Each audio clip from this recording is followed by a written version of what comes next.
ಕನ್ನಡದಲ್ಲಿ project management skills in Karnataka start ಮಾಡೋಣ. Project management skills ಎಲ್ಲ ಬ್ರ್ಯಾಂಚಸ್ಗೂ ಯೂಸ್ ಆಗುತ್ತೆ, ಆಲ್ ಬ್ರಾಂಚಸ್ಸು. ಅದರಲ್ಲಿ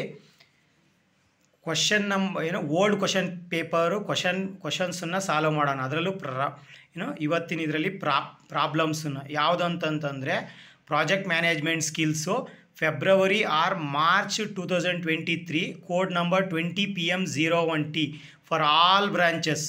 ಎಲ್ಲ ಬ್ರಾಂಚ್ಗಳಿಗೂ ಯೂಸ್ ಆಗುತ್ತೆ. ಹಂಗೆ ಅದರಲ್ಲಿ 8th C ಕ್ವಶನ್ ನೋಡೋಣ. ಹಂಗೆ ಇವತ್ತು 8th C ಕ್ವಶನ್ ಏನಿದೆ ಅಂತಂದರೆ ಹಂಗನೆ the 3 time estimates TO TM TP.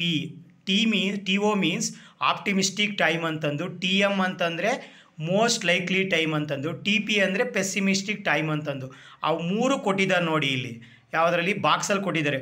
Time ಎಸ್ಟಿಮೇಟ್ಸಲ್ಲಿ TO TM TP ವ್ಯಾಲ್ಯೂಸ್ ಅಂದರೆ ಟೈಮನ್ನು ಕೊಟ್ಟಿದ್ದಾರೆ. ಹಂಗೆ ಇನ್ನು ಕಂಟಿನ್ಯೂಷನ್ ಮಾಡೋಣ ಕ್ವಶನ್ನು. For each activity in a project are given below determine the expected time ಅಂತಂದರೆ ಎಕ್ಸ್ಪೆಕ್ಟೆಡ್ ಟೈಮು TEನ ಕ್ಯಾಲ್ಕುಲೇಷನ್ ಮಾಡಬೇಕಾಗುತ್ತೆ. Expected time for each activity ಅಂದರೆ ಪ್ರತಿಯೊಂದು ಆ್ಯಕ್ಟಿವಿಟೀನ ಈ ಪರ್ಟಿಕ್ಯುಲರ್ ಇದರಲ್ಲಿ ಇದನ್ನು ಕ್ಯಾಲ್ಕುಲೇಷನ್ನು ಮಾಡಬೇಕಾಗುತ್ತೆ. ಹಂಗೇನೆ for each activity and also calculate the standard deviation. Standard deviation ಅಂತಂದರೆ ಸಿಗ್ಮಾನ ಕ್ಯಾಲ್ಕುಲೇಷನ್ ಮಾಡಬೇಕಾಗುತ್ತೆ. ಹಂಗೇನೆ ಅದರಲ್ಲಿ ಸಿಗ್ಮಾ ನೋಡಿ. ಹಂಗೇನೆ ಅದರಲ್ಲಿ ಏನು ಅಂತಂದರೆ ಕ್ವಶನನ್ನು ಇವಾಗ ಸ್ವಲ್ಪ ಅಬ್ಸರ್ವೇಷನ್ ಕ್ಲಿಯರಾಗಿ ಮಾಡ್ಕೊಳ್ಳಿ. ಆ್ಯಕ್ಟಿವಿಟಿ ಒಟ್ಟು 1 to 2, 1 to 3, 2 to 4, 3 to 4, 2 to 5 ಅಂತ ಕೊಟ್ಟಿದ್ದಾರೆ. ನೋಟ್ ಅಂತ ಕೊಟ್ಟಿದ್ದಾರೆ ನೋಡಿ.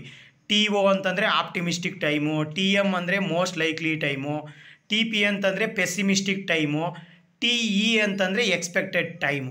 ಅದರಲ್ಲಿ ನಾನು ಒಂದೇ ಮಾತ್ರ ಎಕ್ಸಾಂಪಲ್ಸ್ ಆಗಿ ಅಂದರೆ ಫಸ್ಟ್ 1 to 2 ಆ್ಯಕ್ಟಿವಿಟಿನ ಎತ್ಕೊಂಡು ಸಾಲ್ವ್ ಮಾಡಿದ್ದೀನಿ. ನೀವು ಅದೇ ರೀತಿ ಮಾಡಬೇಕಾಗುತ್ತೆ. ಇನ್ನು ಮಿಕ್ನಾದ 4 ಆ್ಯಕ್ಟಿವಿಟೀಸ್ಗೂ ಅದರಲ್ಲಿ ನೋಡಿ. ಹಿಂಗೆ TE ಅಂತಂತಂದರೆ ಫಾರ್ಮುಲಾ ಏನಂತಂದರೆ ಅಂದರೆ ಎಕ್ಸ್ಪೆಕ್ಟೆಡ್ ಟೈಮ್ ಅಂತ ಸೆಕೆಂಡ್ನೇ ಲೈನಲ್ಲಿದೆ ನೋಡಿ.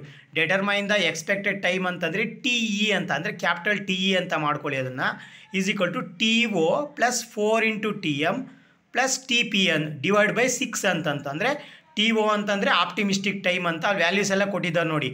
9, 6, 1, 4, 10 ಅಂತ ಕೊಟ್ಟಿದ್ದಾರೆ. TM ವ್ಯಾಲ್ಯೂಸು ಪ್ರತಿ ಈಚ್ ಆ್ಯಕ್ಟಿವಿಟಿಗೆ 12, 1.5, 8.5, 14 ಅಂತ ಕೊಟ್ಟಿದ್ದಾರೆ.